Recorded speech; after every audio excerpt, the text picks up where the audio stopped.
네, 안녕하십니까. 더불어민주당 국민소통위원회 4월 1일 화요일 주요 현황 대응 및 민주파출소 제보 현황 브리핑 말씀드리겠습니다. 함께 하신 분 소개 먼저 드리겠습니다. 전영기 국민소통위원장 오셨습니다. 허위조작 정보감시단 양문석 의원님, 김동아 의원님 함께 하셨습니다.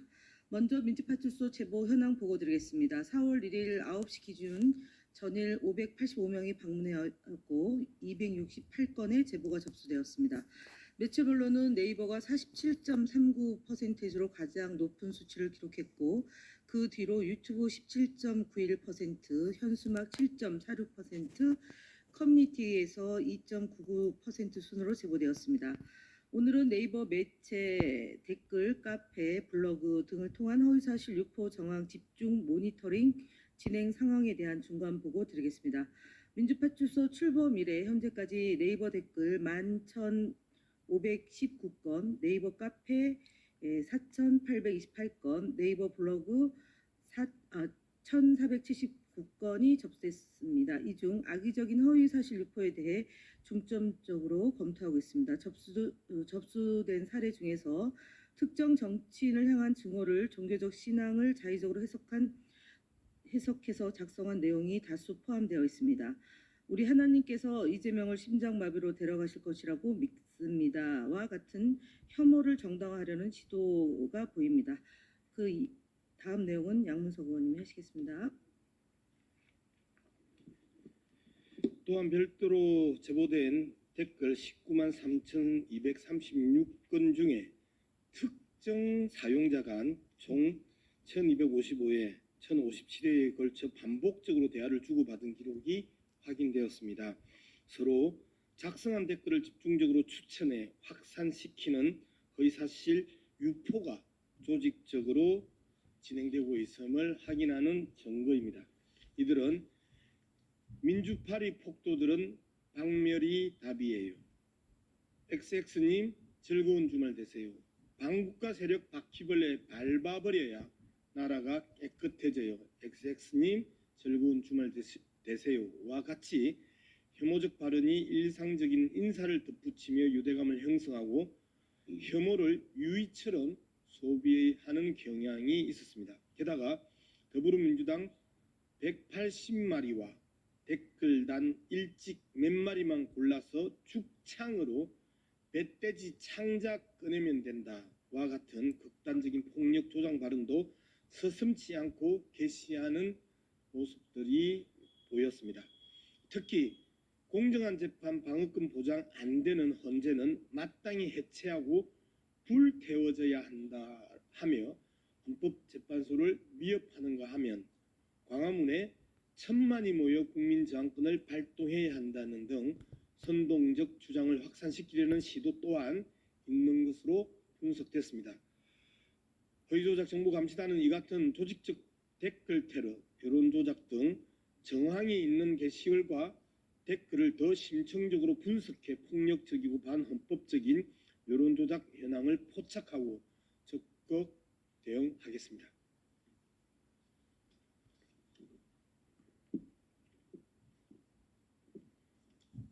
네, 다음으로 주요 대응 현황 보고 드리겠습니다.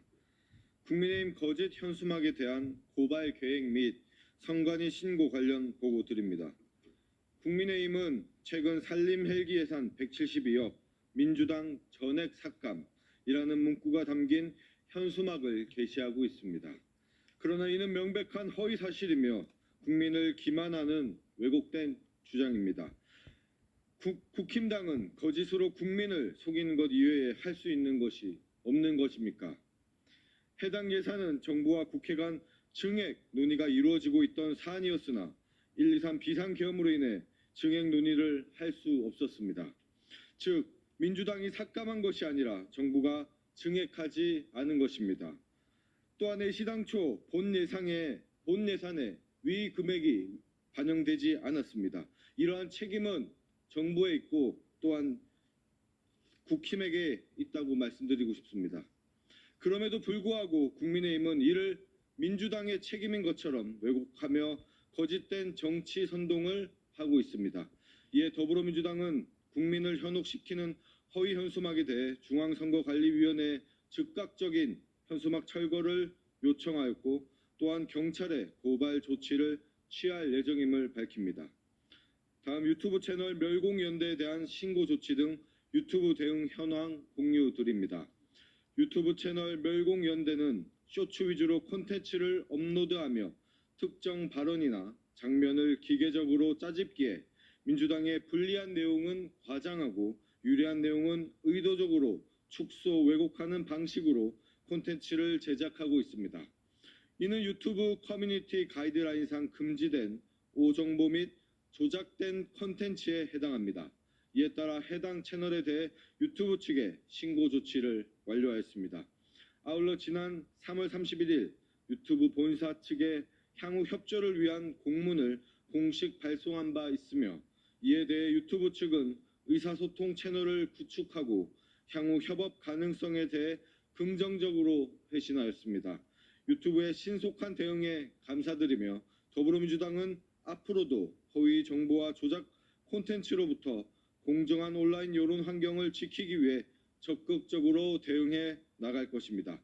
건전한 플랫폼 생태계를 위한 유튜브 측의 지속적인 협조와 책임 있는 조치를 기대합니다.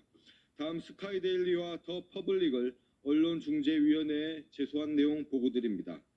이재명 대표가 산불 피해자를 향해 욕설을 했다는 확인되지 않은 주장에 대해 스카이데일리와 더 퍼블릭은 마치 사실인 것처럼 보도했습니다.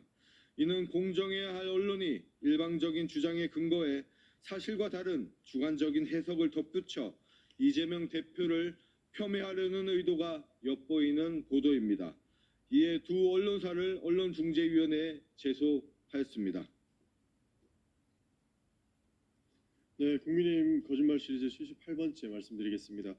권영세 국민의힘 비대위원장은 3월 31일 자당의 비상대책위원회에서 마은영 후보자는 우리법 연구회, 인민노련 출신의 극단적인 편약 인사로 여야 합의 없이 민주당이 단독으로 추천한 후보라고 주장했습니다. 하지만 해당 발언은 자당의 공문을 뒤집고 헌법재판소의 판단을 정면으로 부정하는 명백한 거짓말입니다. 국민의힘은 지난해 12월 11일 헌법재판소 재판관 마은혁, 정계산, 조한창 선출에 관한 인사청문특별위원회 위원 선임 통보라는 제목의 공문을 국회의장을 수신자로 하여 국회 사무처에 제출한 바 있습니다. 이는 헌법재판관 추천 당시 국민의힘에도 해당 3인에 대해 사실상 동의했다는 것을 증명하는 공문입니다. 헌법재판소 역시 공문의 내용대로 양당이 인사청문위원을 추천해 청문위원회를 구성한 사실을 여야 합의를 근거로 들며 마은혁 후보자 임명이 대통령이 이행해야 할 마땅한 의무라고 판단했습니다. 국민의힘은 마은혁 후보자 임명과 관련하여 철진한 색깔론을 들먹이며 합의에 대한 거짓말을 지속하고 있는 것을 멈추기를 바랍니다. 국민의힘은 법을 좀 지키시길 바랍니다. 이상입니다.